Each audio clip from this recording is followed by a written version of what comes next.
According to the New York Times, the top federal prosecutor overseeing Minnesota's fraud investigation has resigned, along with 5 other career prosecutors. Now, the lead prosecutor, his name is Joseph Thompson. He had spent more than a decade in the U.S. Attorney's Office.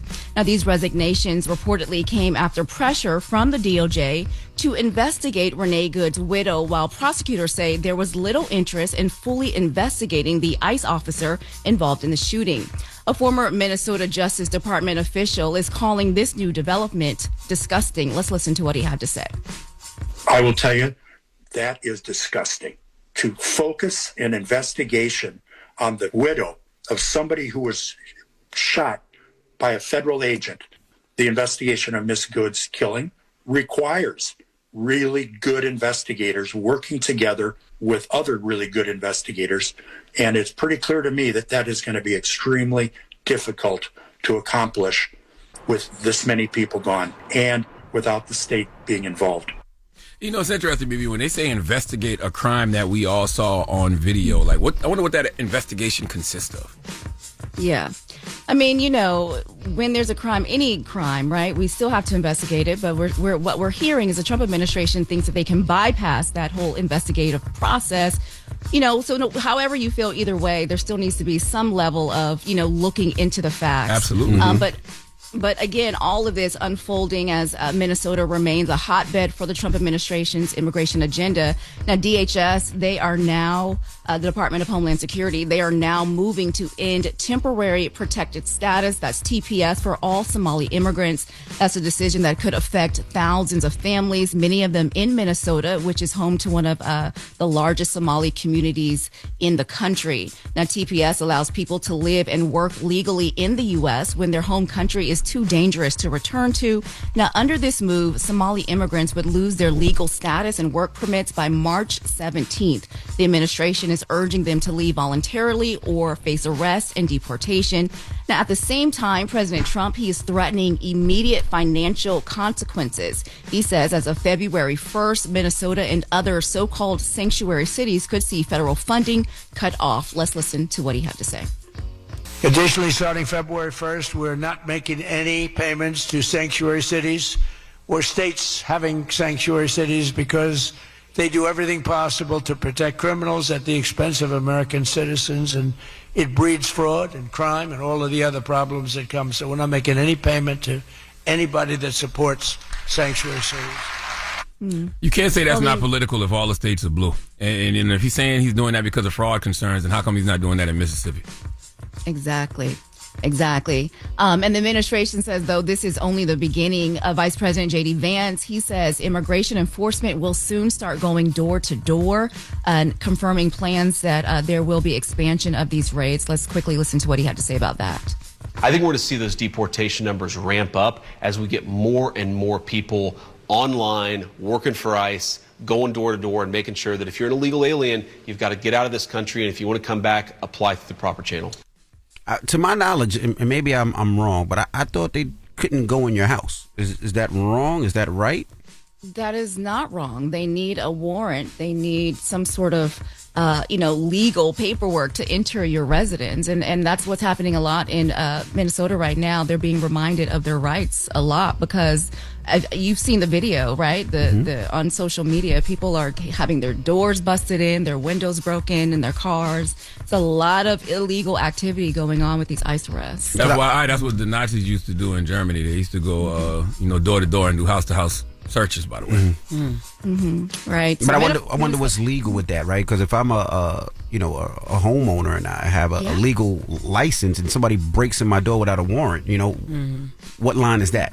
Now, how do you draw that line? I have no idea. Yeah. Unprecedented it's so times. blurred. It's so blurred right now.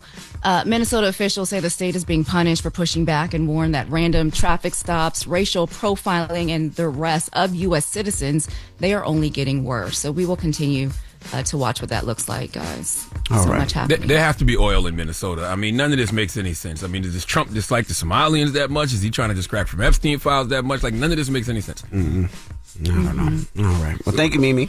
Coming up at 7, what if checking someone's background came as routine as checking their social media? One state is moving in that direction, and we'll explain what I mean in the next hour. All right. Everybody else, get it off your chest. 800-585-1051. If you need to vent, phone lines are wide open again. 800-585-1051. It's The Breakfast Club. Good morning. This is your time to get it off your chest, whether you're mad or blessed. I hate the way that you walk, the way that you talk. I hate the way that you dress. Everything with me is blessed. Call up now. 800-585-1051. Not just me. I'm what the culture feeling. Hello, who's this? Hey, it's Bill H. Youngblood, a.k.a. the Super Truck out of Portsmouth, Virginia. Hey, 757. What's up, brother? Why it sound like you said 100 words in 2 seconds just now? You sure did. I mean, because that's who I am, man. I don't give you who I am. I ain't gonna have stuff, you know what I mean? Yes, sir. Yes, sir. Yes, sir. What's up, brother? Get it off your chest. Yeah, I got some. First, I want to say good morning to everyone. And, hey, I ain't gonna fret. I got a few things I want to get off my chest, but I'm gonna start with I call it a couple of days, but I'm gonna start with between Charlamagne and Envy. We're not interested. And don't take this the wrong way, but man, I listen to y'all every morning. Y'all get me up this highway every morning, cause for real, I'm radio, man, and I don't listen to that stuff. But y'all be throwing some shots at each other. I'm like, man, what's real and what ain't real? But whatever it is, man, y'all too funny jokers, man. What you mean funny? Like funny? Like we make you laugh Yeah, funny? Or like you know... clown? Oh, yeah, y'all definitely made me laugh, man. Y'all definitely got me laugh. I'm like, man, I don't know if they were, but, man, look, y'all just funny, man. Hey, look, man, I like what y'all do, man. Y'all keep people laughing. Because gay means happy, and, That's right. and happiness is contagious. So we come in here happy, and we project it onto you, sir. So that makes you gay. You gay? Damn. You know what, man? Hey, you know what, Charlamagne?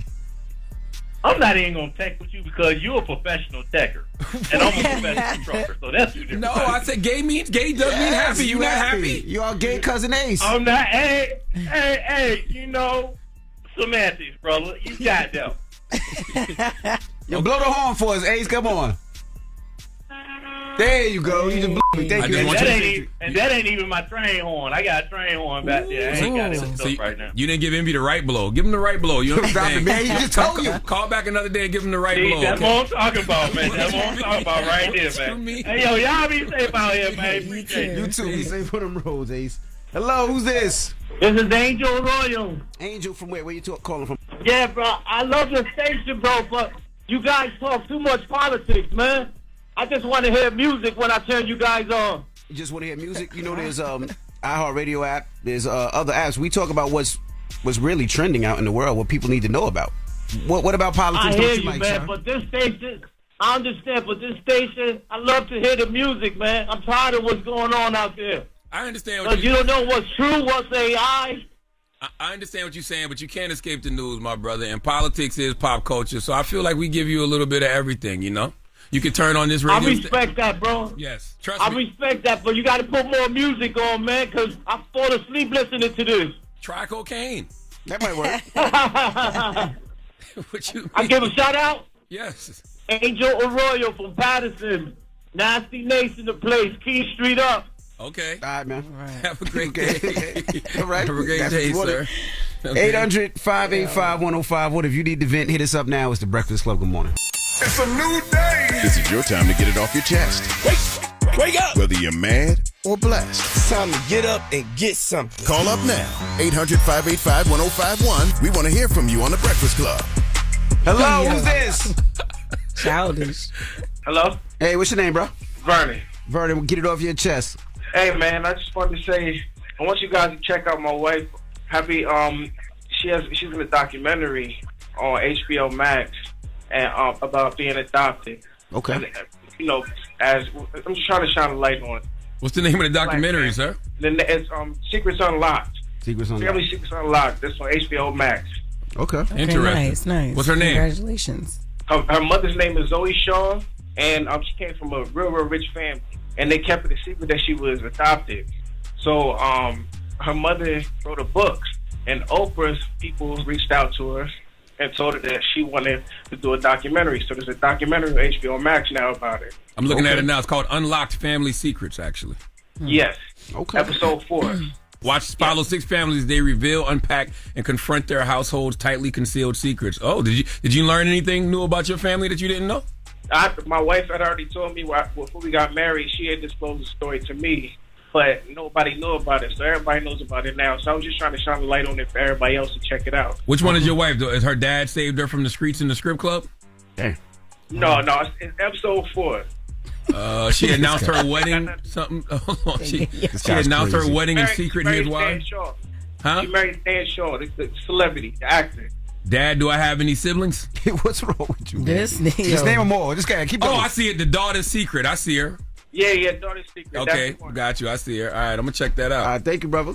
Yes, sir. If y'all were adopted, right? Would y'all want to know later on in life? Later on in life. I mean, because the older you get, the more you realize, like, well, some people realize they're not a part of the family. You grow up with that feeling like you don't belong. It's something different about me that, you know. But is family blood or is family love, you know? Well, I think it's good for you because, you know, there's a lot of things genetically you might need to know about yourself. Yeah. For health reasons, right? Not just physical, mental. So I would like to know where I come from. And then some people just feel it. They feel like they're, you know what I mean? Like the guy from the Grits and Eggs podcast. He said that he was feeling like that, but he couldn't shake the feeling, but he didn't know. And so when he got older, they did tell him like, oh, all right, yeah, you are adopted. Because would you want to dive into why my mom left me or why my mom didn't want me? You know what I mean? Would you want to? I don't know. It don't have nothing. Yeah, I get you, but that is interesting though, because sometimes, most of the time, it don't have anything to do with the child. Kid. Yeah, that's true. Yeah, the parent was going through something that they couldn't handle. Yep. Hello, who's this? Good morning. This is James calling from North Carolina. James, what up, man? Get it off your chest, James.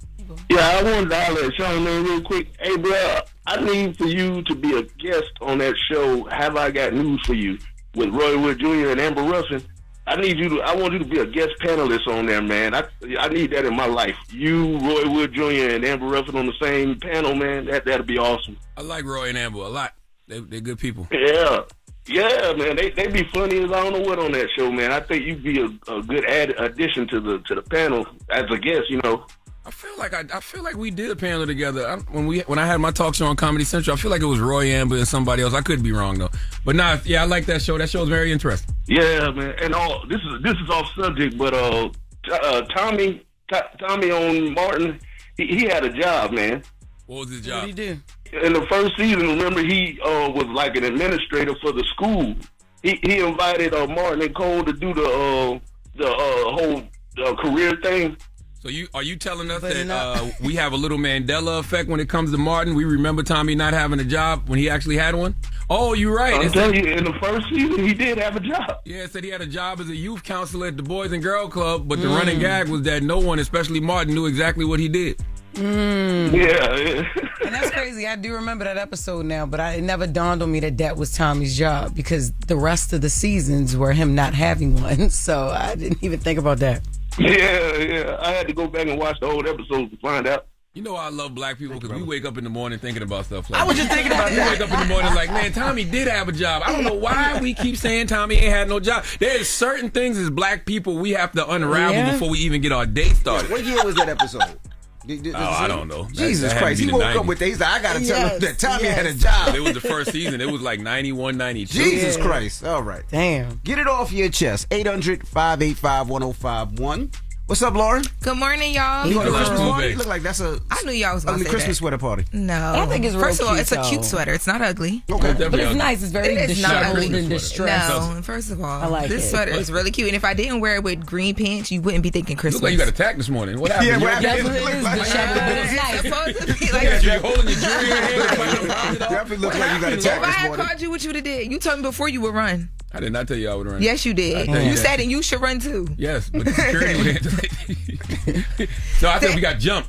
No, the sweater is supposed to be like this. It What the is hell is wrong? distressed. Is that Freddy Cougar Couture? Oh my God. All of it. You know what I woke up thinking about this morning? So I cute. literally thought Freddy Cougar, and I was like, they're going to say Christmas. Definitely Christmas. The fact that I Freddy think Cougar. about, I anticipate the jokes. I'm going to HR this morning, okay? That's what's happening in the You know what ladies. they're going to tell you? That is an ugly sweater, Lord.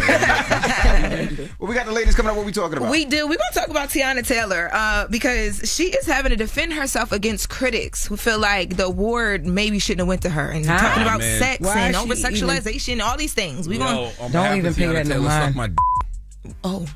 What, I can't say that? No. I mean, don't threaten somebody with a good time. What you gonna do if they do it? What you gonna do if they do it? are you allowed to say that in radio rules? Oh, okay. All right, we'll get to that next. Is the Breakfast Club. Good morning. You're talking LL Cool, babe. Yeah, I'm not dumbing myself down. I'm being myself. That sources trust. I'm the homegirl that knows a little bit about everything and everything. The little brown girls look at you and go, I want to be like you. Take me through that, take me through that. She gone. The latest with Loren Take me through LoRosa that, take me through that. on the Breakfast Club. LL Cool, babe. Talk to me. All right, so yesterday we talked briefly about Teyana Taylor and Vanity Fair covering their winter issue. It had just released at the time that I started the news, so it was very brief. I wanted to go back to that and get into a conversation that I've seen happening since Teyana Taylor won her very well-deserved Golden Globe Award. So there has been a conversation which Teyana Taylor responded to in this Vanity Fair interview about her character, Perfuda Beverly Hills, in One Battle After Another, and if this character was over-sexualized and was just a fetish. And there is a big dialogue right now about why do black women have to play these type of roles and characters in order to get recognized by awards like the Golden Globes or the Oscars. Why can't black people just say congratulations? And that's it. Yeah, I mean, that's the conversation we had yesterday. Damn. Like, for me, watching this, I'm like, yo, like, you can have all of your opinions if you want, but do you understand how hard it is to get and achieve certain things? Like, let her have her moment. But they did bring this up in the interview, and she says she tiptoed around the topic a little bit. The writer says because Teyana Taylor wanted to be careful not to overgeneralize. So Teyana Taylor says, I think we don't enjoy seeing the harsh reality, but this is what's happening. They're talking about the fetishes of white men on black women and black women displaying that on camera. And then she goes more directly into it. And she says, another person interviewed me and mentioned something about Perfuda and how people felt like she was overly horny. And I'm like, do you realize the first thing we see her do is having a gun to a guy's head? He calls her sweet thing. Are we not watching the same film? So, she's basically saying that she doesn't agree. Of course, she doesn't agree with a lot of the critiques. And these critiques have been happening since the movie first came out, but they heightened when she won her Golden Globe. But they think this is something. Let's look at who Teyana is anyway. Like, she is sexy. She gives that, like, in her music. And you know what I mean? That's not the only thing she gives, but that's what you looking at her. That's what she leads with. But she's an actress. She's an actress. But role, like, from her fashion to her artistry to acting to, like, she's always been sexy. I just don't understand why we just can't say congratulations. Right? Why do we have to critique? Like, why do we have to try to diminish her light? Like, she did something amazing. She's been doing amazing things for a long time. You just can't say congrats. And whether and whether her sexiness earned her a Golden Globe Award or not. Congratulations. Yeah, it feels like hate because if folks had a problem with her role, how come they didn't say something back in September when the movie first came out? Why did they wait until she wins the Golden Globe to all of a sudden have an opinion? Also, give me more examples other than Halle Berry and Monsters Ball. Show me more women, period, who have won awards and what roles did they win them for. Then show me the black women that won and what they won for. When it comes to Golden Globes, I can think of Whoopi Goldberg, I can think of Jennifer Hudson, I can think of Monique, Octavia Spencer, Viola Davis, Regina King, Debbie Allen, Tracy Ellis Ross, Alfred Woodard. So they always compare it to Monsters Ball. That's what I'm saying. I said Whoopi first. It's a long list of people who did roles that had nothing to do with being over-sexualized that one Golden Globe. And I think, too, I watched Kev on stage have a conversation about this. Shout out to him about Sinners and about One Battle After Another, and just the weight of being a black creator in any space where once you get that award, it's not many of us who have them, so everybody has congratulations, but I wish it wasn't this. And it's like, because with if it's not over sexualization or the fetishing of black women, it's we playing these characters that people don't like. There's so many different conversations. A bunch of black women who won Golden Globes, and they played a variety of different characters that have nothing to do with being over-sexualized. But that's a huge problem I feel like we have. She only won because of this. He only got that because he did this. He only did this, and I hate that conversation. People just can't be happy for somebody to say, Yeah, but that's the thing though, because if she wouldn't have won, it would have been, she didn't because she was overly sexualized. Or if that's the case, Michael B. Jordan shouldn't win nothing because he had sex with that white woman and he liked that white woman so much that he let her in the house and she came in there and killed everybody. But that was only one Michael B. Jordan. The other Michael B. Jordan loved the beautiful black woman and he had a baby with. That is true. But they was having a whole lot of sex. But then the the other movie. Michael B. Jordan ended up living happily ever after with a white woman. Oh yeah, because the white woman, the She black was a woman vampire died. too. Yeah, you're you right. see what I'm saying? He killed the black woman in the movie and lived happily ever after. Damn, that's I don't see why y'all he didn't complaining get about no- Michael B. Jordan winning nothing. Let me tell you something. He didn't win. Michael B. Jordan didn't win. He didn't. Damn. He didn't. They was like, you know what? You ended up living happily ever after with a white woman. That's your prize. There you go. All right. Damn, man. Yeah, but I mean, listen, Teyana Taylor is living in, and she keeps saying this, and I'm happy that she does. She is living all of her answered prayers, so she is not focused on this whatsoever. Now, the interview that she did with Vanity Fair, the video version of it is so fly. They're in a church in Harlem. They also are in Red Rooster in the written part of the interview, and the choir is singing the questions to her as she's answering them. Thought this was a good way to end. They asked her about a time where she didn't believe in herself. Let's take a listen. Tell us about the time when you question your belief in yourself. I mean, I definitely think coming into the industry at 15 years old, it's a really, really young age, and I had to grow up very, very fast. And the times that I've questioned myself was when that weight felt like punishment and not understanding that it was preparation. The blessings are very real. And that's why no matter what room I'm going to always represent. I'm going to always bring the good news. I'm going to always pray, even when they don't clap. It's just real. Everything is happening. With everything that I've been through, to see everything flourish right now, it's really showing that this is what was already written for me. I'm just so grateful and just filled with so much gratitude, That's why I do what I do. Man, Teyana Taylor deserves it all, guys. Yes, I'll knock over all this stuff for Teyana Taylor. You hear me? Now listen, Let her be great. Even after she got emotional like that, was that the last question? Because how can you sing after somebody? Like, how could you sing another question? Ask another after question. somebody? That wasn't the last one. Damn. But. Oh man! But shout out to TT, man. Shout out to Teyana Taylor. Yeah. Coming up in the next latest, we will talk about Corrupt. Yesterday, we found out that he has been hospitalized for some time, and we're going to get into the details of that. I'm gonna send him some well wishes. And let's open up the phone lines about TT to Teyana Taylor. 800-585-1051. After Front Page News, let's have a discussion. I feel like a lot of times when we get Sing these the accolades, question. You don't get to sing the when we question. get these accolades, why can't people just say congratulations? And that's the question. 800-585-1051. We're talking to you. Oh my goodness. Can you ask for people who've actually seen the movie too to talk about it? Because there's another thing too. You could ask them. You just did. No, okay. Well, I wasn't trying to sing it. I wanted y'all to sing it. If you saw one battle after another, call up and tell us. 800 if you like the acting. 585. I thought you had another Oh, note. woo, woo, woo. 800-585-1051. Front Page News is next. It's the Breakfast Club. Good morning. Morning, everybody. It's DJ NV, Jess Hilarious, Charlamagne the Guy. We are the Breakfast Club. Let's get in some Front Page News. Start off with some quick sports. NFL Mike Tomlin, he steps down as the head coach of the Steelers after 19 seasons. Wow. So I wonder if he's going to retire or if he's going to pick another team. But congratulations to that brother. Absolutely. Salute to Mike Tomlin, man. Fantastic coach. One of the most consistent coaches ever in the history of the NFL. I don't think the Steelers, under his tenure, ever had a losing season. No, they haven't. They always made it to the playoff. That's right. What's up, Mimi? Good morning, MV, Jess, Charlamagne. How y'all doing? Morning. Good morning. So we start this hour with new developments in the House investigation into the Jeffrey Epstein files, where the fight is now escalating on Capitol Hill. Bill and Hillary Clinton, they are refusing to testify before the House Oversight Committee, despite Republicans warning they could be held in contempt of Congress. Now, the GOP-led committee subpoenaed both Clintons for closed-door interviews as part of Epstein's probe. Bill Clinton, he was scheduled to testify yesterday, but did not appear. Let's listen to the House Oversight Chair Committee and see what they had to say. This subpoena was voted on in a bipartisan manner by this committee.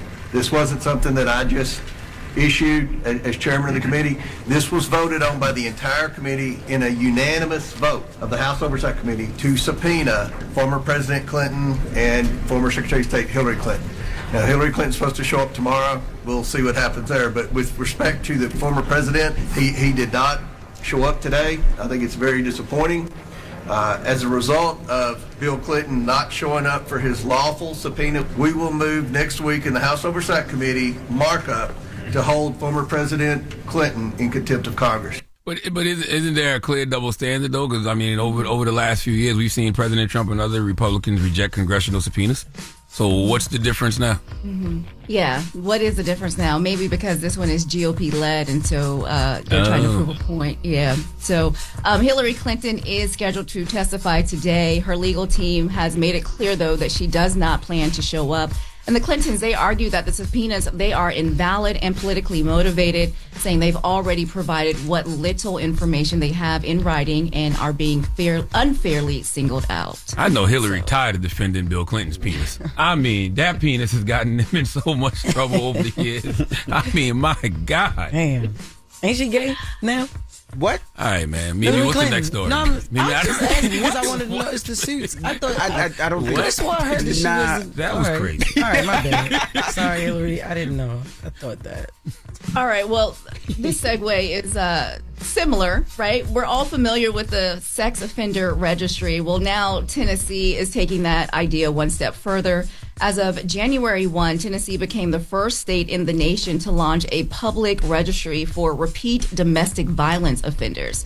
It's a new tool supporters say could help prevent future violence. So this registry was created. It's called Savannah's Law.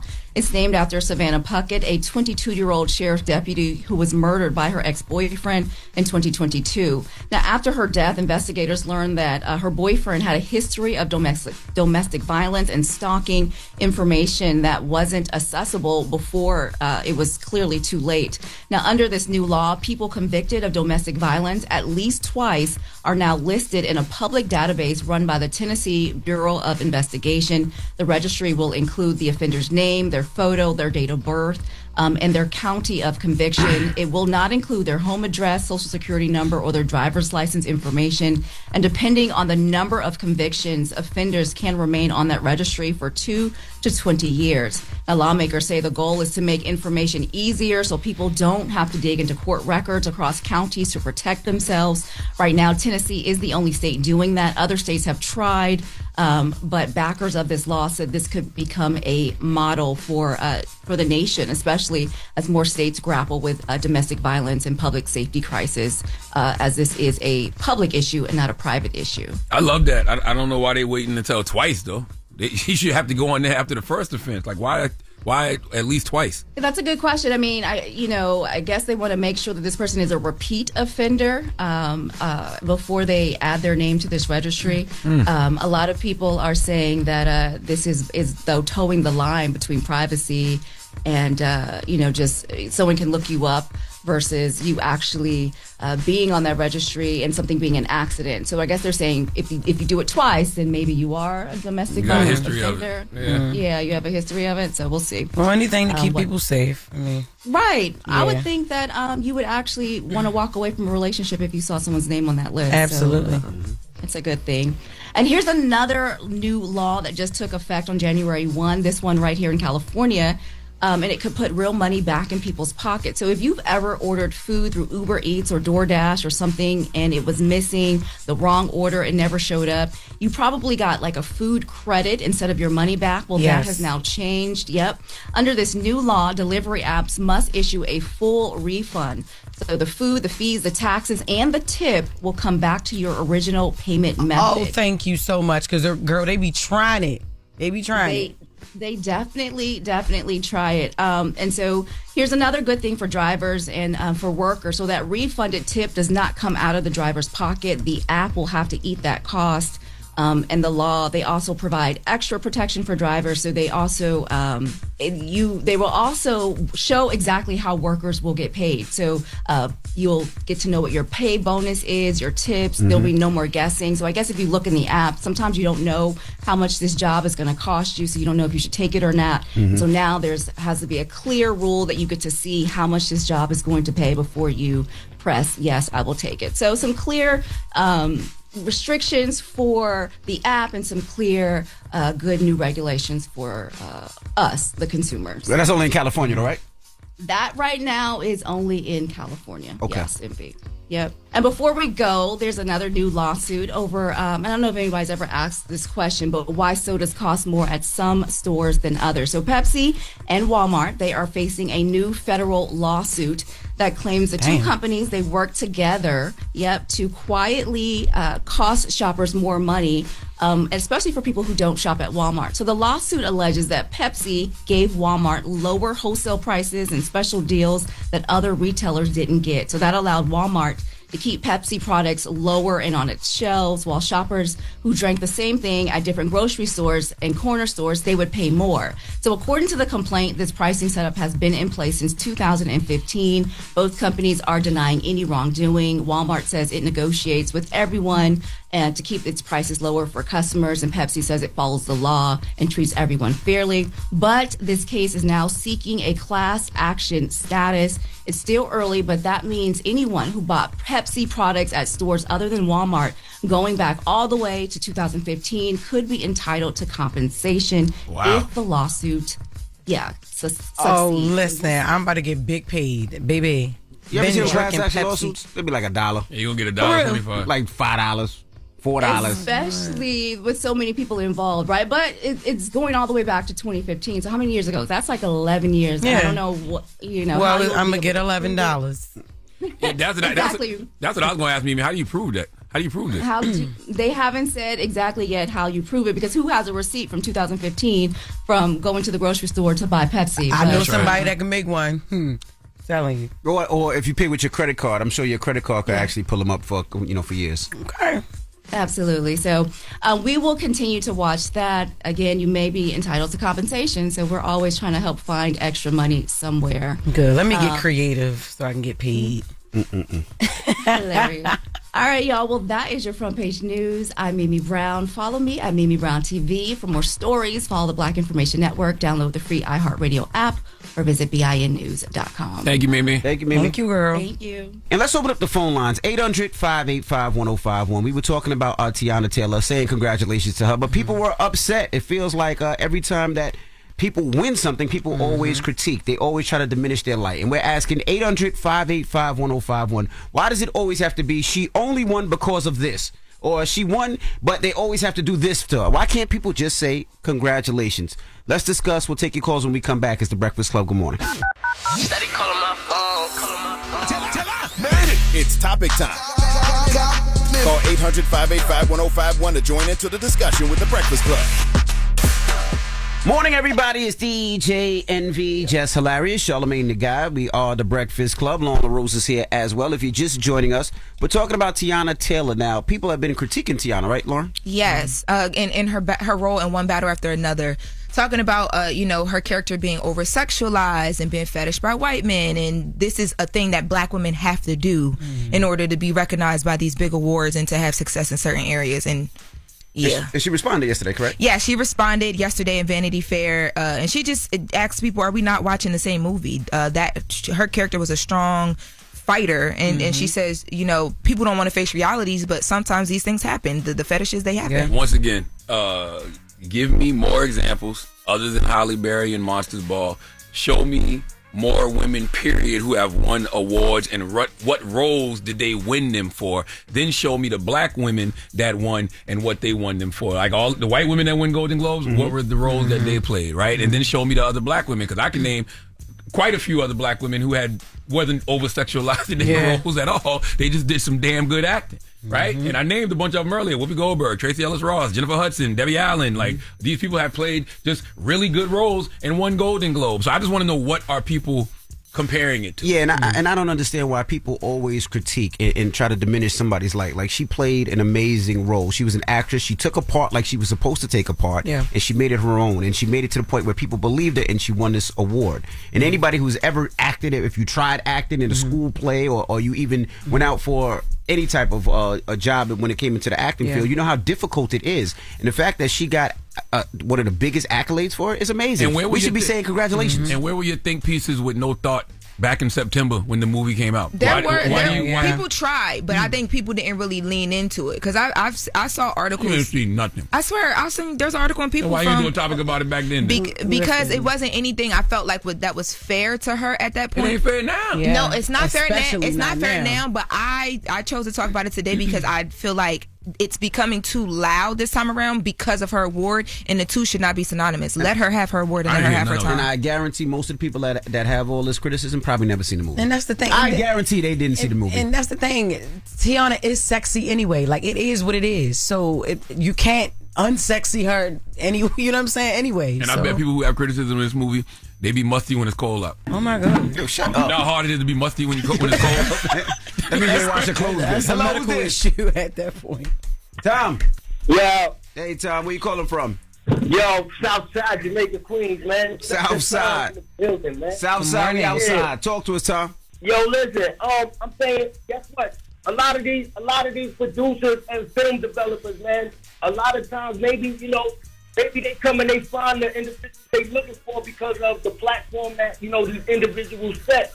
You get a lot of women, you know what I'm saying, and for one, they come to the internet ass first. You understand what I'm saying?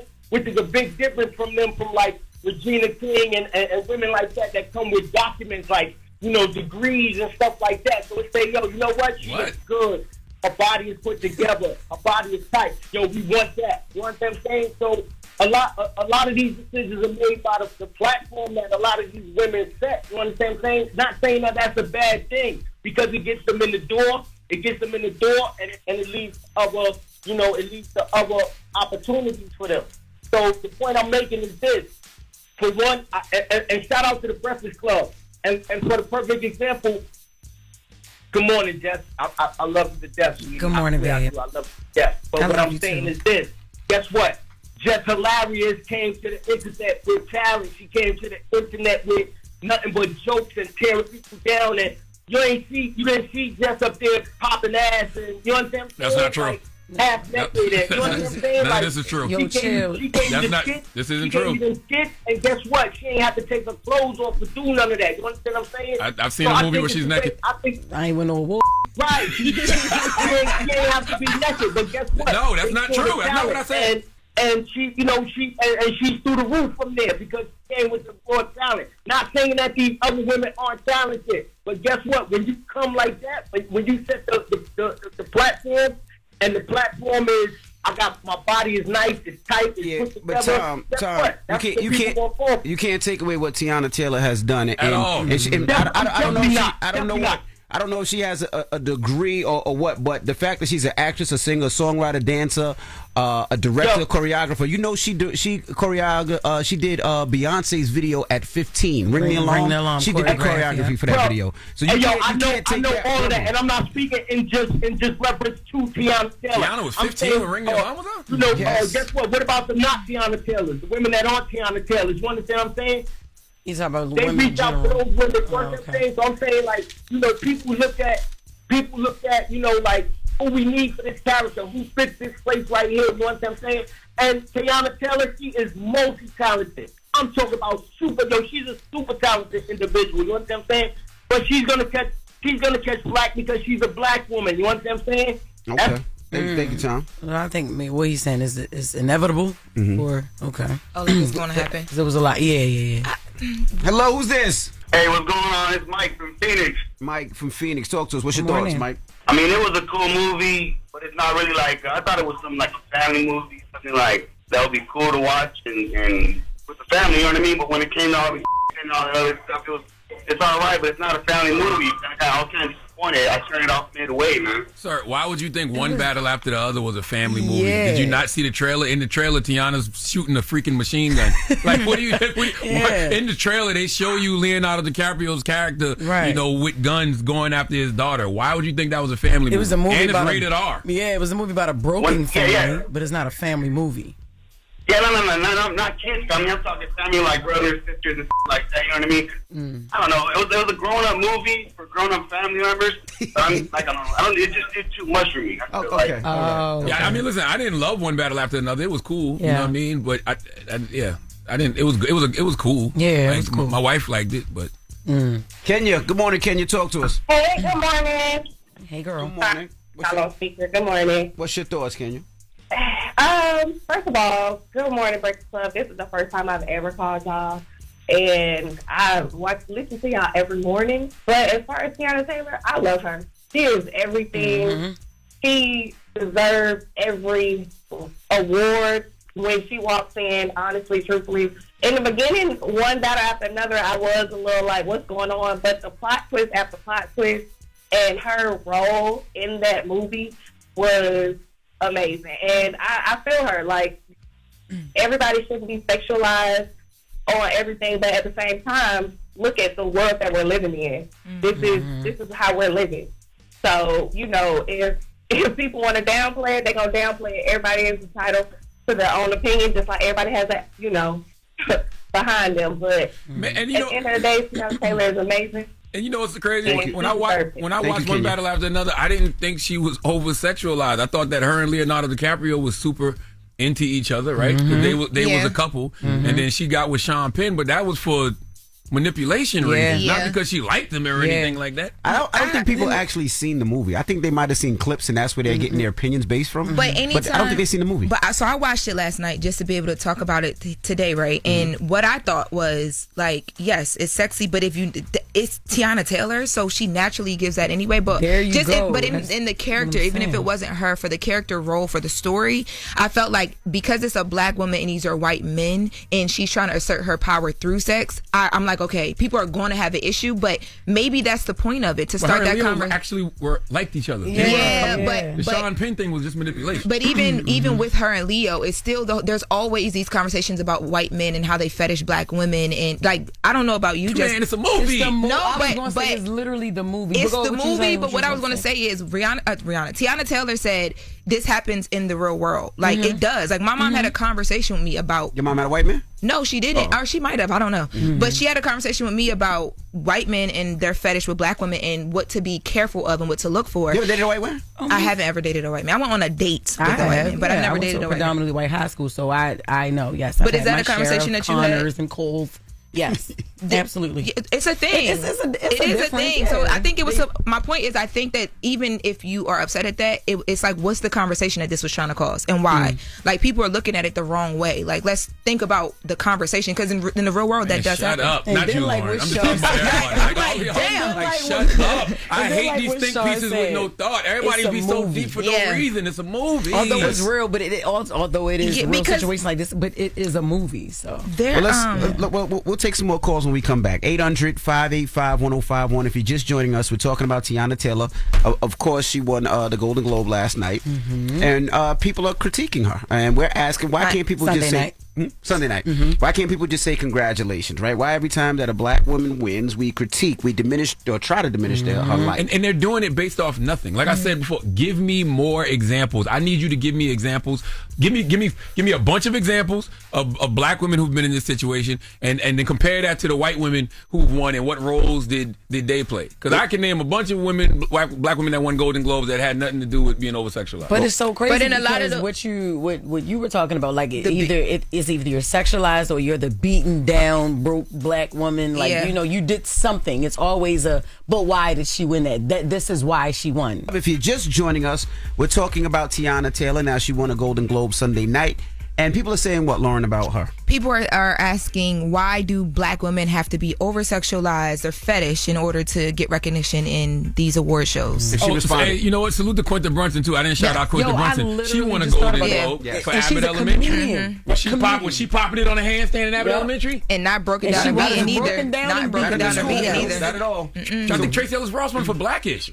I think. So Teyana Taylor, how did she respond? Because she responded yesterday, right? Yeah, so she spoke to Vanity Fair, and she said, this is reality. People don't want to face it, but the fetishing of black women does happen in the real world. And she said, as far as the sexualization, are we not watching the same movie? Like, the first scene you see of her character is a very strong woman with a gun after being called, whatever name. Like, and I think we conflate issues, right? Yes, the fetishizing of black women, does happen, but that is not the reason that black women win roles. Win these awards. Like Teyana Taylor played a specific role, but I can name a bunch of other black women who've won Golden Globes for roles that they weren't being over-sexualized. Well, let's go to the phone lines. We have LJ on the line. LJ, good morning. Hey, good morning. How y'all doing? I'm good, brother. What's your thoughts? So, a little bit of a different topic, but my take on it is this. Whatever you focus on, that's the reality you're going to create. I'm sure one of y'all, you probably got a new car, new pair of shoes, and then you look up, it's like, oh, shoot, everybody got that car, everybody got those shoes. It's because your mind is essentially focused on that and creates that reality. So when it comes to the Teyana Taylor nonsense, I feel like we just got to take it upon ourselves to stop focusing on that type of stuff, because the better you do in life, the more haters you're going to have. Yes, man. And so if we just sit here and constantly focus on this stuff, then it's going to continue to be. We don't care. The better we do, the more haters we have. So we continue to do this stuff.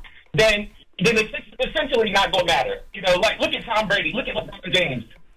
Tom Brady won all these Super Bowls. People say, oh, he only won because of his defense. Look at LeBron James. Oh, he's only doing this because he's 6'8", 250.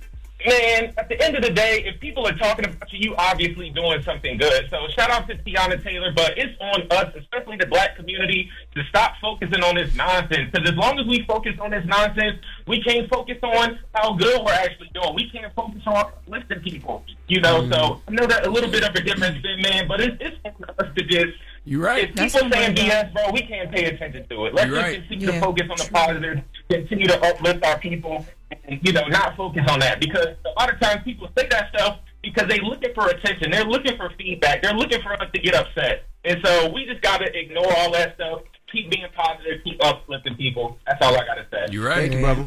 Absolutely. Good point. And why do people act like they haven't been watching Teyana Taylor work her whole life? I don't know. Maybe they haven't seen it, but it's been loud. It's been loud, and I'm with you. Hello, who's this?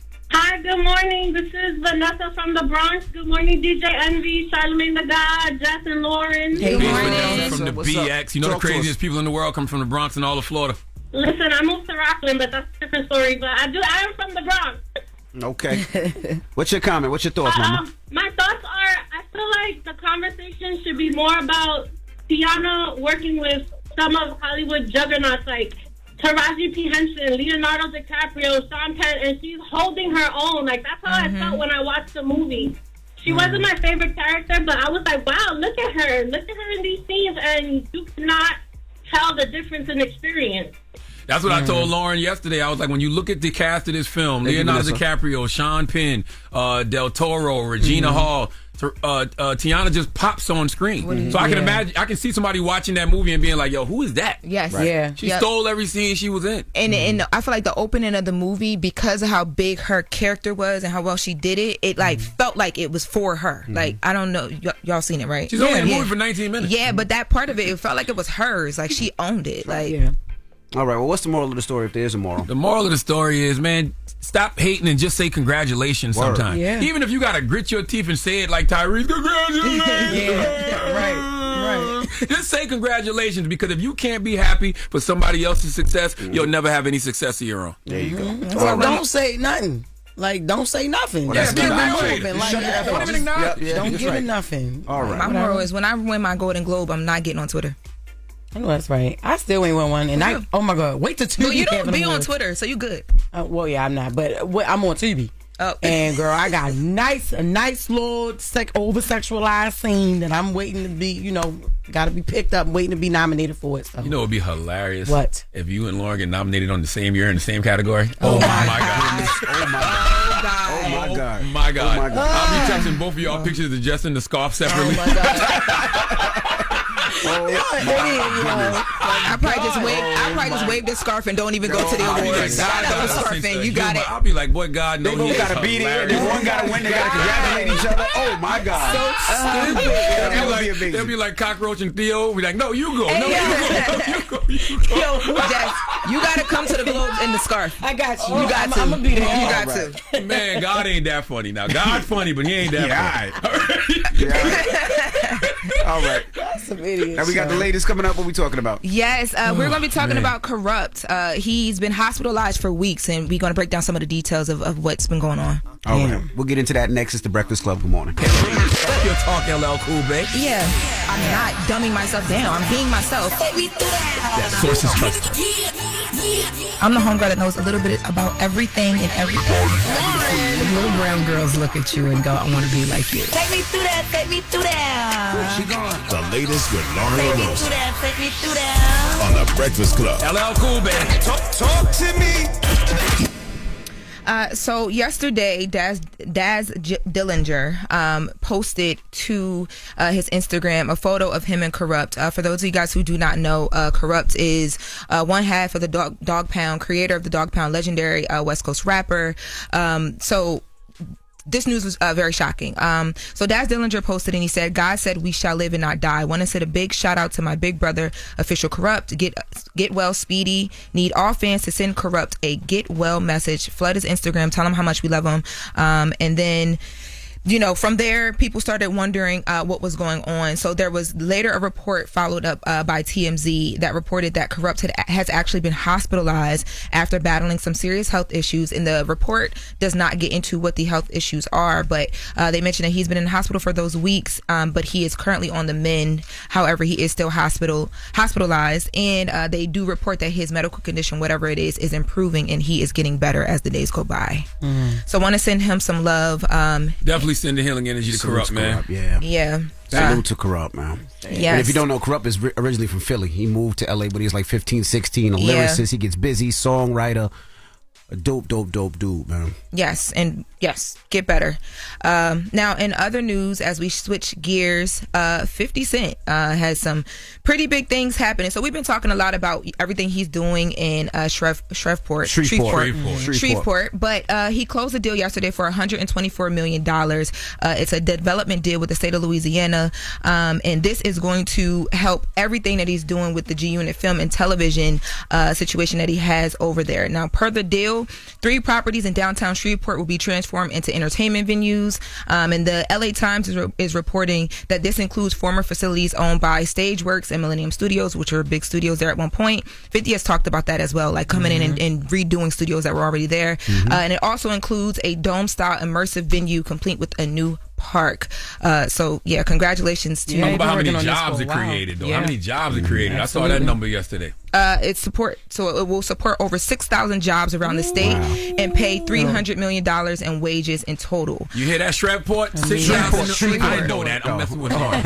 You hear that, Shreveport? 6,000 new jobs in Shreveport. That's what it's all about. Everybody like to throw out the numbers, the money, and all that. No, how many jobs and opportunities are being created because of this situation? Yeah, and there was a study that was done on just everything that 50 Cent is doing and developing over there, and the study projected that over the next 20 years, this development project that he's doing will generate over $18.8 billion for the community of Shreveport. Yeah, yep. Shreveport. Yes. Yeah, but 50 been working on this for years. They've been working on this for a long time. And he's been buying a bunch of properties and stuff. But he got some more to announce too, man.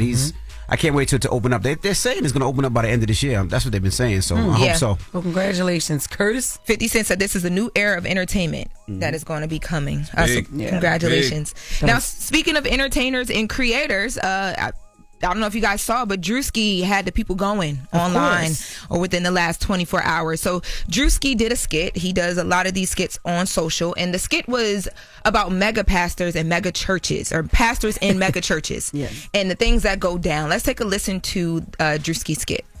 I had somebody in the congregation ask why I'm wearing Christian Dior and Christian Louboutins. Because I'm a Christian and I walk in the blood of Jesus. Give him some prayers. I'm a Christian first. So we are raising funds for a project in Zimbabwe. Yes, we are trying to get our congregation over in Africa. Amen. We wanted to raise $4 million for that. Amen. Amen. Hallelujah. That needs to appear today. We are not letting anyone leave until we reach our goal. Amen. Yo. Hallelujah. Life savings here. Give him some praise for that. I need you to pray for my wife. Hey, come on, man. Hey, get your hands off my car. You gave tithes and offering? No. That's good, man. What's wrong with you, man? He was in a Maybach, right? Yes. Yep. Hilarious. Y'all want to clues bombs for Hilarious. Druski. Hilarious. It was so funny, and it poked at all the things that are like, the normal conversations, not normal, they shouldn't be normal, but the conversations that people have about the wrong things that happen with the church and the business of churches.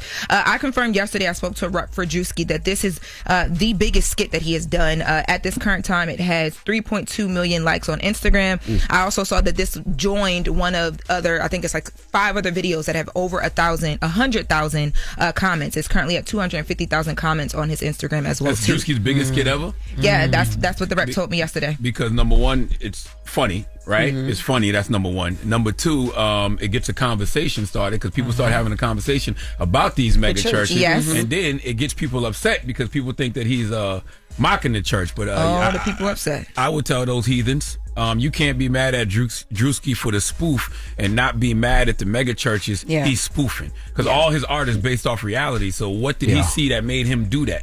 That's who you need to be upset at, not Druski. You also invested into that skit too. That wasn't a cheap skit. Like, I mean, he's hanging in the air. Like, he Chris Brown. He invested in that skit. As he's poking at some of the moments that we've seen in these big churches over the year, there is some money put into production. You know what I mean? But that's interesting because Druski's always put a lot of money in this production. Yes. You've seen the evolution. Does it make all the other sketch creators feel poor? I think it's inspiration. I know it's I've seen a few other people do this before. Like, you got King Botch, you got Cornelius, you got Desi Banks. Desi Banks always they don't feel like they're at this level though. I think he's spending some money. I think Druski has elevated what the formula was. To your point, right? Like there was a formula already there, but I do think he elevated it only because it seems like the budget's a little bit different. But also I think he's doing TV level production online, and people talk about his skits a little bit further I'm just saying I've seen it before. Yeah, I think there's a model to it. You're right. Really, really funny up and down all around with it. But yes, I've seen big productions by a lot of these social media stars before. Well, the people you talked about people being upset. A few of them, I bet, at Druski and why they're upset at Druski. So the question here that I think we should ask is, because he's poking fun at these mega churches in the business of it, people are upset, but it's like, what are mega churches really like? What is the business of a mega church and why do we need it? Right? Like, why can't I think you? the question is, what do you think about Druski's skit? What do you think about Druski's skit? We can get somebody to call in and have a conversation about, in general, were you Druski's skit. offended by Druski's skit? You know what I mean? Especially all the churchgoers out there. You go to church, were you offended by it? If there are any pastors listening, were you offended by how he made fun of the things that we've seen? You know what? Don't even ask if people were offended. What do you think? What did you think? I think what do you think is a good question. The jury when you say, are you offended? Or were you offended? There's a lot of people, Top Dog Charlotte. Because a lot of people may feel like, he exposed them. You are the dog. You know what I'm saying? She is the top. She's the keep dog. Going, top Jess. dog. Jess, keep going. Y'all know Loren do that voice. Y'all think it's the other dude. That's Loren that be doing that. Top dog, low. Oh wow. Y'all heard the song? You heard the song? That's How right. the song goes? Getting another check, low. Back to your point, Jess. I honestly feel like a lot of people will probably feel like, oh, he shut the light on what we've been seeing all these years. So I think so thank you, too. Druski. You know I think so too. So let's have a conversation. Let's open up the phone lines. 800-585-1051. If you've seen that skit, what were your thoughts? That is the question. If you've seen the skit, what were your thoughts? We'd love to hear from pastors, people from the church, or any day person. Just what are your thoughts? All right. Thank you for the latest. And if you got 4 Christian Louboutin in your closet and you're a pastor, all right, we're gonna know why you offended if you call up here butthurt. Okay. Why can't a pastor have Louboutins on? I think they can. Yeah, whatever you want. People gonna talk about you, but it is what it is.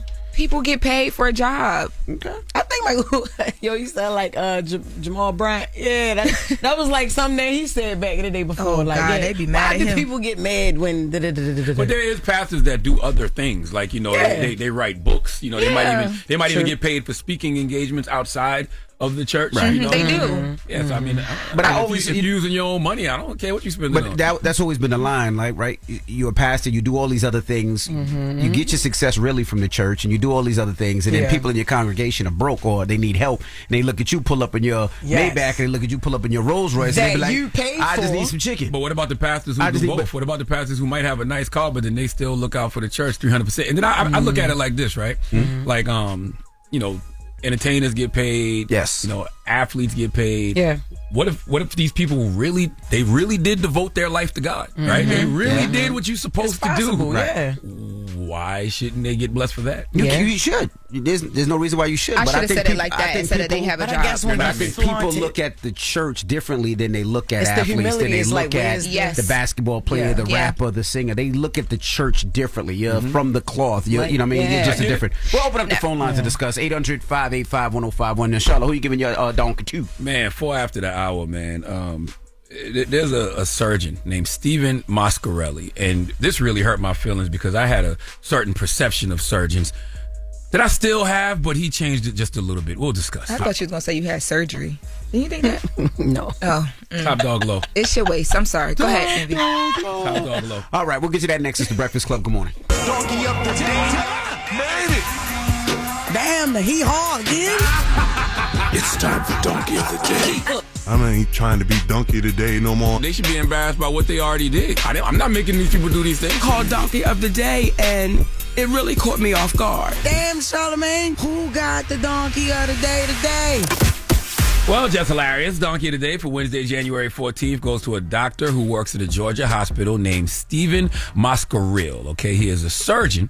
And I'm not going to lie, he shattered this illusion I have of surgeons because I look at surgeons as angels on earth, okay? Extensions of God, him or herself, okay? I'll explain. But first, I need you all to know what Stephen Mascarelli did. Let's go to 11 Alive for the report, please. Well, right now, a Northeast Georgia surgeon is facing charges after an alleged confrontation with one of his patients. So, a criminal report from Livonia Police Department shows officers responded to St. Mary's Sacred Heart Hospital last Thursday for a dispute.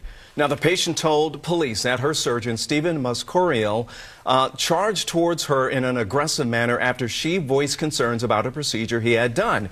And according to the report, he charged at her as if he was going to strike her, got into her face and began yelling as well. One nurse told police that she had to physically intervene to push him away from that patient, and police say that they charged the doctor with simple assault. I can't even get surgery in America in 2026 without being potentially attacked by my surgeon. Okay, what has happened to us as a society? Who can you trust? Everybody is so freaking angry. Everyone is so freaking mad. Now, first of all, let me go back to what I said about I always thought surgeons were angels on earth, extensions of God. Okay, first of all, what is a surgeon's role? A surgeon's role is to diagnose, treat, and prevent injuries or illnesses through operations, managing patient care before, during, and after surgery by leading a medical team, performing precise procedures, and ensuring patient safety and recovery. That's what AI Overview told me this morning when I did some research, and by research, I mean Google. Okay, the reason I wanted to know the technical specifics of it, of what it is they do, is because I wanted to make sure the thoughts I had of them in my mind are correct. Okay, see, let me tell you how my country-ass cognitive functioning skills work. To me, surgeons are special. Okay, like divinely special. When I call them angels on earth, it's because I always thought to myself, God gives us all certain gifts, and surgeons save lives with their gifts. Okay, not everyone is anointed to be a surgeon. And yes, I feel like it's an anointing to be a surgeon. I feel surgeons' hands are divinely empowered for a sacred purpose, capable of performing miracles, healing, and bringing God's blessing through action. See, some of y'all be getting shot. Okay, you be in car accidents. You get rushed to the hospital, and those surgeons, by the grace of God, by the power bestowed upon them by God, they save your life. And you praise God when you recover, as you should. But what about the angel in the form of a surgeon that God anointed to save you too? Okay, so I was shocked to hear this story by Stephen Mascarelli, because why would you attack a person after you just performed a surgery on them? What insulted you that much? I need more of this story. What was the patient complaining about that got you so irate that you would attempt to attack them? Did she get a BBL but realized when the surgery was done she only had a BB? There was no lift? And that is not fair to attack a woman after they got a BBL. Can you imagine trying to kick an ass that a person can't even sit on? What caused the patient to be upset, and what caused the surgeon to attempt to attack her because of it? Not only are you a surgeon, you are a man attacking a woman, okay? There's clearly some type of mental instability going on with this human, because it just sounded like he snapped. But as I said before on this radio, there are a few professions where you don't get the luxury of having a bad day. I'm sorry. If you're a police officer, you don't get the luxury of having a bad day. If you're an elected official, you don't get the luxury of having a bad day. If you're a surgeon, you don't get the luxury of a bad day. You all are responsible for way too many people's lives. And I know you're just a human at the end of the day, but if you're not feeling like yourself on any particular day, at any particular moment, and you're in one of these professions, eat a Snickers. Because sometimes you are not yourself when you're hungry. But clearly this surgeon was not himself on this particular day to engage in this type of professional misconduct. Please let Remy Ma give Steven Mascarell the biggest hee-haw. Hee-haw. You stupid motherfucker. Are you dumb? And they say be kind because you never know what people are going through, but that still doesn't give this surgeon a reason to do what he did, okay? Yeah. And salute to all the surgeons out there, okay? All the angels on earth that are surgeons that are doing right by people before, during, and after surgery. Thank you for your service. But I really, really want to know, what was this woman complaining about that made this surgeon get so upset? I don't know. All right. Well, thank you for that donkey of the day. They do a poll on our Twitch now. I don't like how you say poll. I actually hate how you say poll. It is how he formed the very came sensual, right from the back of his throat. Yes. Crazy. Like that poll, you're right, Jess. The poll sounded like it came from the back of his throat. It was crazy. Well, they do a poll Ooh. on our Twitch now. Spit on it just now. It's what race the people online were thinking, and 93% of the people believe that this surgeon was white. Okay, and is it true? Yes, no? Majority of surgeons in America are white. But there's black surgeons, some Latino surgeons, that's there's Asian surgeons. That's not a tough guess. I'm just telling you what the poll said. Pause. All right. Well, thank you for that donkey of the day. Now, let's open up the phone lines. 800-585-1051. Have you guys seen for the record, Druski? 77% of surgeons in America are white, so that's not... okay, poll. He's trying to downplay you, Twitch people. Do a poll about how many basketball players in the NBA are black. That's a stupid poll, right? There are more among white players. I don't know if you've noticed that lately. NBA. All right, anyway, let's open up the phone lines. I don't know if you guys seen the Druski skit. 800-585-1051. He's mocking the church. He's making fun of the church. He's not mocking the church or making fun of the church. He's actually spoofing the church. Spoofing. And art reflects reality, okay? And if you're mad at Druski for the spoof and not mad at the mega churches he's spoofing, you're going to hell. Well, we're taking your calls. 800-585-1051. Would love to talk to you. What are your thoughts after seeing the spoof? Is that fine? That's what you know. That didn't roll off your tongue like pole, though. Nah, and poles are used to rolling off that tongue. All right. What's wrong with you, man? I don't know. Let's discuss when we come back. It's the Breakfast Club. Good morning. It's topic time.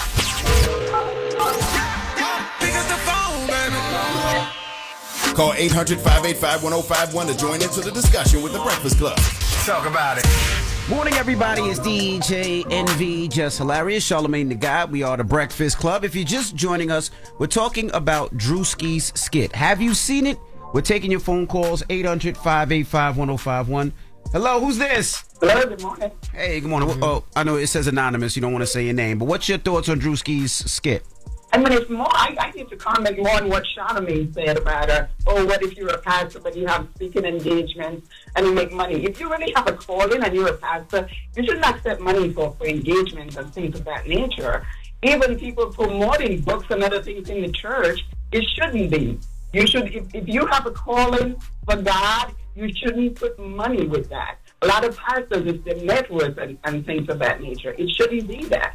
Well, and I believe what in the book of Deuteronomy, it says God gives you the ability to produce wealth. And, even in the book of Proverbs, it says the blessing of the Lord. Maybe we look at wealth in a different way, Charlamagne, because the wealth God is calling. And then he also said it is easier for a camel to go through the eye of a needle than a rich man to enter his kingdom. So when we think about wealth, we think about our health. You always say health is wealth. These are the things you talk about wealth. It's not monetary terms. Yeah, but I think... not wealth in monetary terms. So we all are thinking it's money because we can't go with it. What did you do on this earth? What's the good you did for other people? It's not about our net worth. That's not what he was talking about in this world. I agree with you, but also the Bible warns against making money an idol, and it tells you that you can't serve both God and money, but it don't tell you not to go get no money. No, he didn't say not to go. No, that's not what I'm saying. But he said both. He said you can't do both. But we do these things in his churches. We promote books. We promote, how much money. They're promoting books in his churches. These mega churches, they should be closed down effective immediately. Okay. Because they're not doing the work of God. I mean, back in the day, we would rely on these churches, but today I'm seeing something totally different. They're more anti-Christ than anything else. Thank you, Mama. And a lot of people feel that way. A lot of people feel like when they see their pastors, driving expensive cars and wearing all these clothes and talk about their big houses and their private jets, and they look at some of the people in the congregation that don't have it. A lot of people, that's why a lot of people stay away from churches, because they feel like it's like a slap in the face. You know what I mean? It's like looking at elected officials, and they sending all of this money to all of these different places, but you starving right here in your backyard. I get it. And people are upset about Druski's content or whatever, but it's a lot of other things that he didn't even touch on in that skit about these mega pastors or whatever, like the women and how they use, their influence as a form of power when they get to a certain, a certain extent. I mean, now that's a whole other sketch now. Yeah, it's one thing to get the money, but what about the pastors getting all the in the church? You know what I'm saying? Jesus that's Christ, what I'm saying. say that, man. What's wrong with you? But that's basically what I know. You know what I'm saying. You said you would say it in a professional level. Yes, trying to stay professional. Hello, who's this? This is Corey. How y'all doing? What's up, brother? What's your thoughts? Cool, man. I've been trying to get over y'all for the past couple of months. I'm glad y'all fucking out on the phone, though. Man, if you don't get to what you want to get to, man. Hey, man, all I'm going to say is these pastors need to stop this mess, man. If people come to church to get a word, they just need to do what they need to do and let them get out of there. I can't even understand you. The devil don't even want us to hear you this morning. You need to pray for a new phone, man. The devil's so busy with your phone. Hello, who's this? Hey, this is Brandy. Talk to us, Brandy. What's your thoughts? My husband is a pastor. You the pastor's wife. I was trying to get to you earlier. Go ahead. My husband is a pastor, but I thought it was hilarious. I'm a big fan of Druski.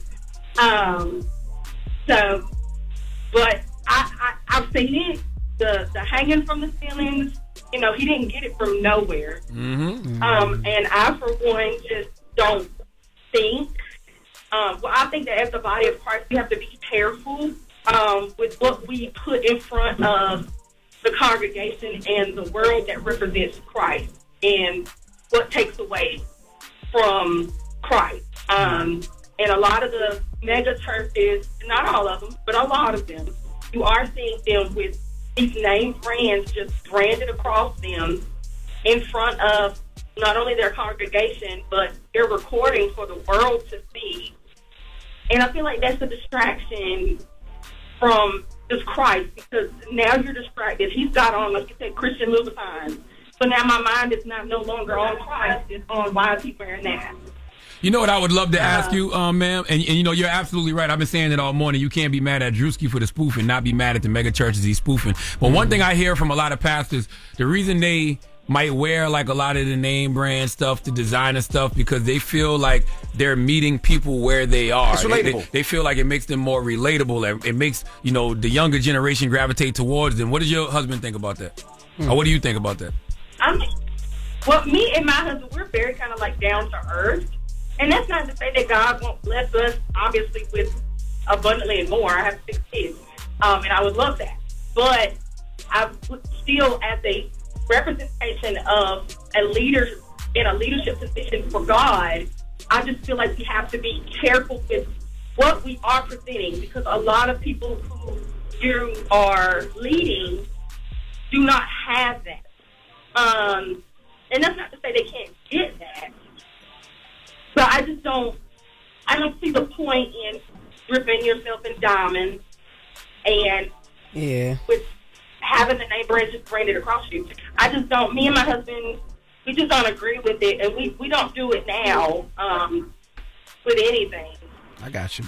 But I ain't seen no iced out pastors. Yeah, I think, but I pastors out here iced out? Yeah. But I think, heaven, But I think I definitely feel like that's a little on the BS side when you say, oh yeah, I wear Christian Dior or Louboutin because I want to meet people where they at. Where that's at? But I will say that, like when he said it, I can see why a pastor said, I want to look like the people that are coming to my church, right?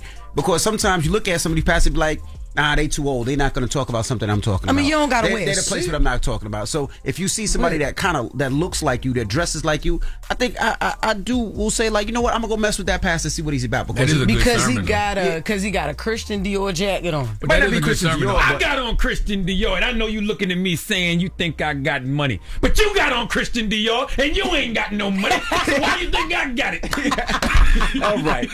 800-585-1051. We're taking your calls. When we come back, we're going to be talking to Pastor Tim Ross. He's going to be checking in, giving his opinion on it. He was a pastor at Embassy City Church. It was a church with over 3. Where they at? Where that's at? But I will say that, like, when he said it, I can see why a pastor said, I want to look like the people that are coming to my church, right? Because sometimes you look at some of these pastors and be like, nah, they too old. They're not going to talk about something I'm talking about. I mean, you don't got to wear. They're the place what I'm not talking about. So if you see somebody that looks like you, that dresses like you, I think I will say, like, you know what, I'm gonna go mess with that pastor, see what he's about, because he got a Christian Dior jacket on. But that is a good sermon. I got on Christian Dior, and I know you looking at me saying you think I got money, but you got on Christian Dior, and you ain't got no money. So why you think I got it? All right. Now, if you're just joining us, we're opening up the phone lines 800-585-1051, and we're talking about Druski's skit or spoof. It was about the church last night, church a couple nights ago, and people are upset about it. So we have Tim Ross on the line. He's a pastor. He's a pastor at Embassy City Church, mega church, over 3,000 members at one point. So we would love to hear with you, brother. First of all, how you feeling? Salute to Tim, man. Tim, you know, I really enjoy your podcast, man. Is it true you didn't step down from being a pastor to start a podcast, though, right? I did not. Yes, no, okay. I stepped down from pastoring prior to knowing that I was going to start a podcast. Gotcha. So what are your thoughts after seeing the skit? Of course you've seen the skit. What were your thoughts? It was hilarious. Yeah, it was absolutely hilarious. I'm a former stand-up comic, so I understand comedy, satire, and the fact that for decades, comedians and sketch comedians have looked at the church and found its idiosyncrasies and its hypocrisies and called them out. We're going all the way back to the 60s with Flip Wilson, Richard Pryor in the 70s, the classic one from Arsenio Hall in Coming to America, David Allen Greer and Martin. So this is not new. Druski just had the biggest budget.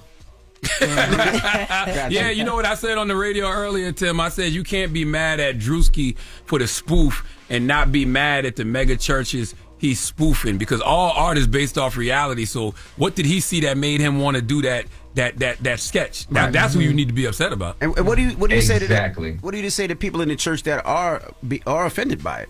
It gives us an opportunity to look at within, right? I mean, anytime you see satire, it is exposing a truth that gives us the opportunity to address those perceptions.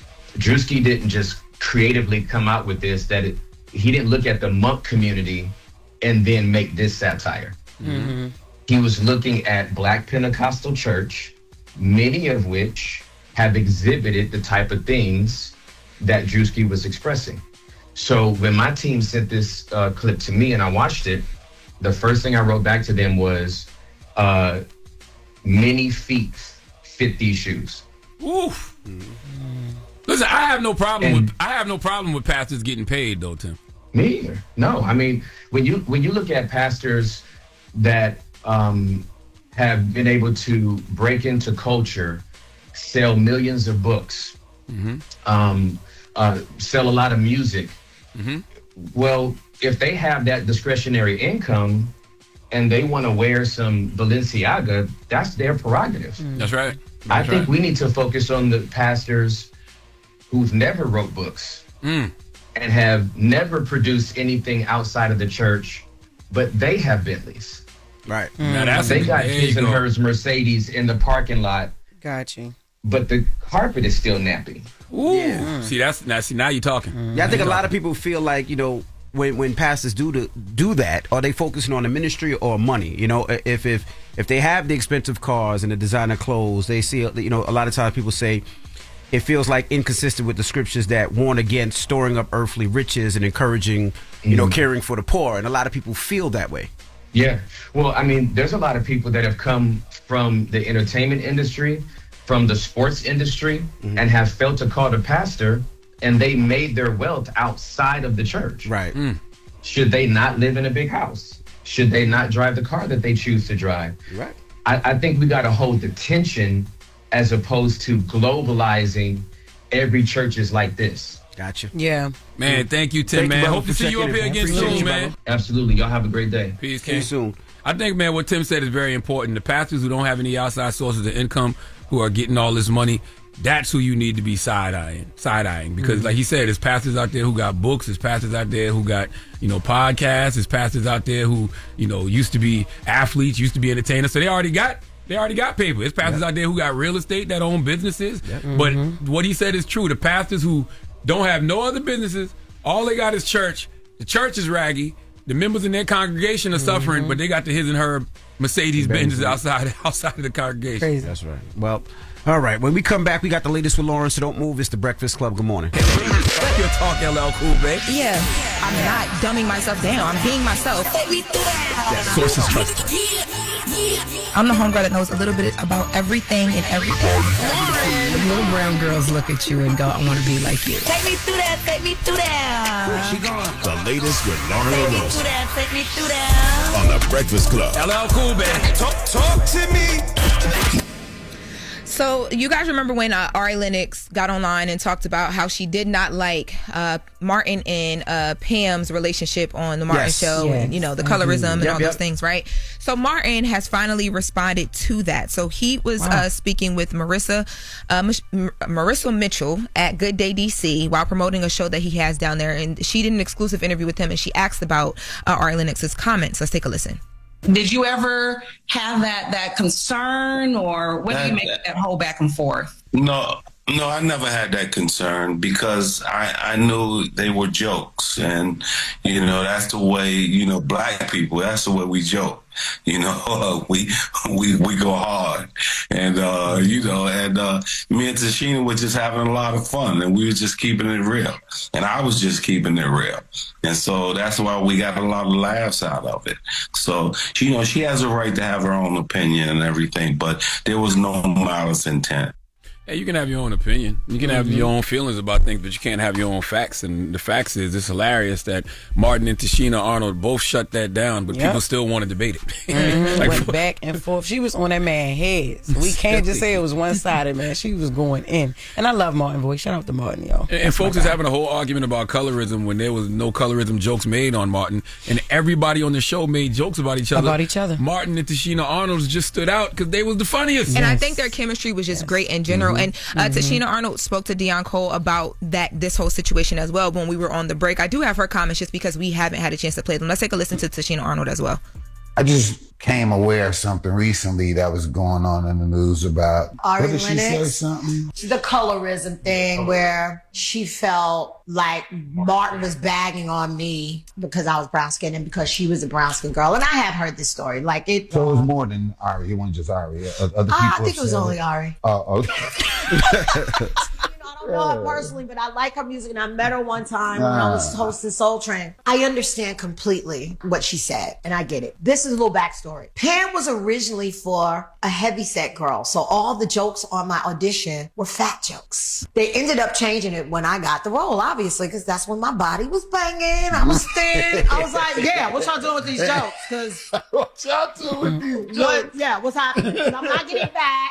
Like I'm not. Yeah, that's not gonna happen. They ended up changing the jokes, but if you were around on Martin days and on that set, all the funny really happened when those cameras weren't rolling. I would have loved that. Man, in another universe, there is a Martin show with a fat person on there, and they are getting hit with some of the greatest fat jokes ever, and we were deprived of that. No, we just saved a generation of fat people. Oh my trauma, God, man! Because if Can you you got think about Ari coming out now, imagine what you know. What I'm saying. Oh yeah, in another universe, it would have been Lizzo complaining. Yes. In a different multiverse. Yes. In a different multiverse, there's a Martin show with a fat main character who got all hit with a bunch of jokes, and 3 years ago, it was Lizzo complaining about it. Yeah, damn, we missed some of the funniest things we would have seen on TV. But Dick Shirley was a person with no face, so we couldn't even, you know what I'm saying, we couldn't even directly pin the fatism on nobody. And y'all worried about colorism jokes. What about the BDBs? Way more women with nappy kitchens who could be offended by that because that's a tough spot back there to get right. It is, Yeah, especially it when is, they're I ain't showing. gonna Yeah. lie. Mm-hmm. Even with this little ass curl, man, it's tough back there. How he? Never mind. Go ahead, continue. Why? How he what? You know what's so dope? Let me tell you how You don't know nothing about a black women are B2B magic. because Jess and Lauren at the same time in synchronicity.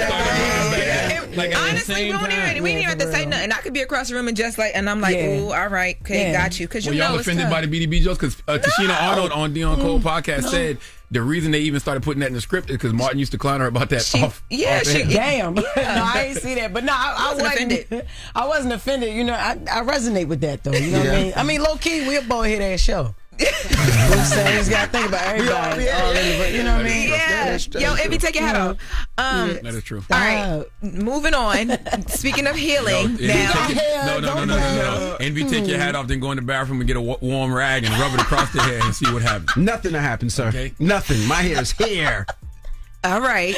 Come on, we're gonna stop. Now let's move to another topic because yesterday online, another person that kind of spoke out on some things was Kai Cenat. So you guys know he took a step back from streaming, and he's been just taking his time. We now know what he's been up to. So he posted a vlog yesterday titled "I Quit," and a lot of people thought that was just like I quit streaming, but no, it was about the self-doubt that he's been talking about in his mental space and him building this clothing line. Let's take a listen to Kai Cenat because his mom was in the video and it's a vlog and it takes you through things. He's speaking to his mom about this self-doubt. Let's take a listen.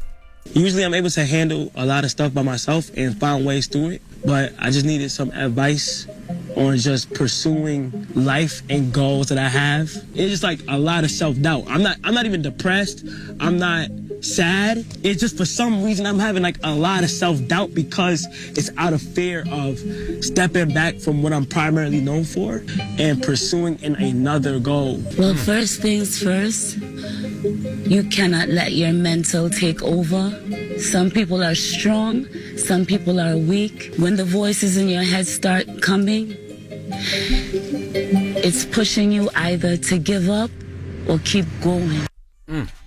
Yeah, so that the vlog then takes you into his journey. He spent some time overseas, and I commend him for this because there's so many people who have platforms that just put things out there and don't really take the time to get into the industries and learn and grow. He spent, all these, months. I believe he was in Italy, and he's working with the manufacturers. He's actually learning how to sew. He has a whole private YouTube channel, not private, but it's one we didn't know was there. He told us about it yesterday, where you watch him learn how to sew in these different steps. And he brought in LoRosa into into the vlog, who is world-renowned stylist, known for working with Zendaya and a ton of others, to talk about fashion and building the product. So he's so serious about this. Let's take a listen to Kai and LoRosa.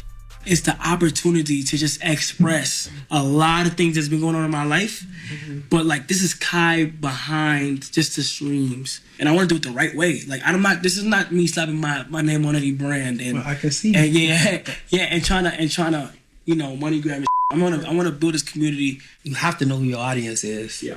You have to know who those people who are going to support you in the beginning, because those people are also going to grow with you. The people who've been watching you for how long you been streaming? 5 years? Like 4 or 5, yeah. Right. So if they started watching you when they was 9, they 14 now. You know what I mean? And for the next 5 years, then they're going to be 19. So they grow with you, and then their economics are going to grow with you too. Take your time. I think you did this part already. I always tell people just to be still. You know what I mean? Just when you just be still, and the universe will speak to you and it'll come to you. Be still and know that I am God. Salute Shout to Kai. out to LoRosa. I love that, man. I love the fact he's doing the work and showing his journey. And I was saying behind the scenes, the fact that he's actually learning how to do it from the bottom and building it up is like no other. Yes, and the name of the clothing brand is Vivette Official. We have Kai talking about that as well too, and what it means.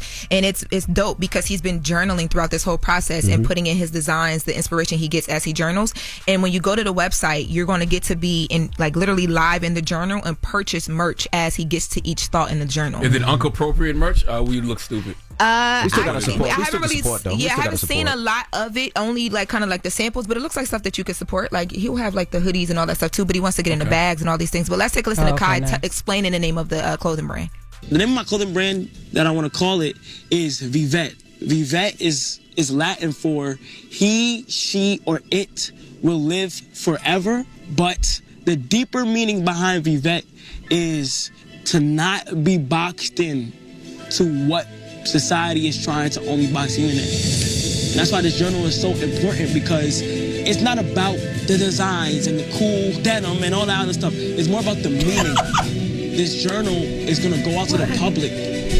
I have to show everything. I want them to feel it's like this is a hub for creators of any type, whether it's content, whether it's art, whether it's clothes, whatever it is. I feel like if I show people I can do this, That's and what's I up. Lauren, why you put that music on there?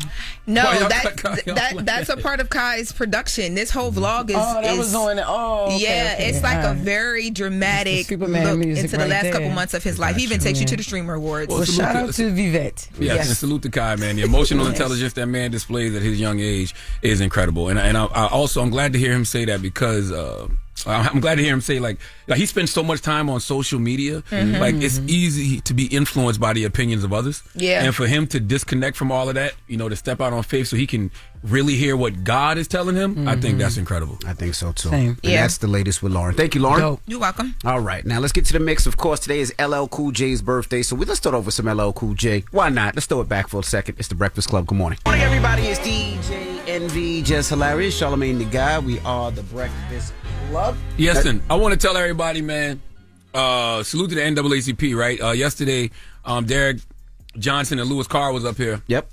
For the 52nd NAACP Image Awards. I need y'all to know NAACP Image Awards. I went on the site last night to vote.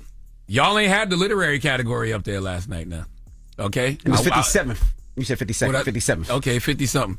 I went to go vote for Don Staley, Uncommon Favor, and y'all did not have the literary category up there. Y'all had all other categories, but not the literary category. What's up with that? I went through the whole thing. Well, they know who you voting on anyway. It don't matter. I'm talking about everybody else. People can't vote. It's not up there. The category is not there for them to vote. Well, you have their numbers, call them. No, I don't have their numbers. That's why I'm saying it over the goddamn radio. Well, I do have Louis' number, but I don't think Louis got nothing to do with the NAACP Image Award website. I think so. And if it's other people trying to vote for the literary category, they can't do it. Mm-hmm. Yeah, pretty sure they're wondering as well. So, speaking of books, pre-order my book, Till There you Death go. Do We Parent, Yes, the indeed. co-parenting memoir. It's. I don't want y'all to just look at me like, oh, this is a comedian dropping a book. No, this is a very serious, relatable topic. It's always gonna go on. I mean, because nobody's ever going to stop having babies, and unfortunately, people are never going to stop having babies by people that they don't intend on staying with. You know what I mean? So, pre-order the book. It's a lot of life lessons, my experiences in co-parenting, raising my child with his dad. So yes, and then Columbus, Ohio. I will be there this Friday and Saturday at Funny Bone Comedy Club. Get your tickets if you have not yet.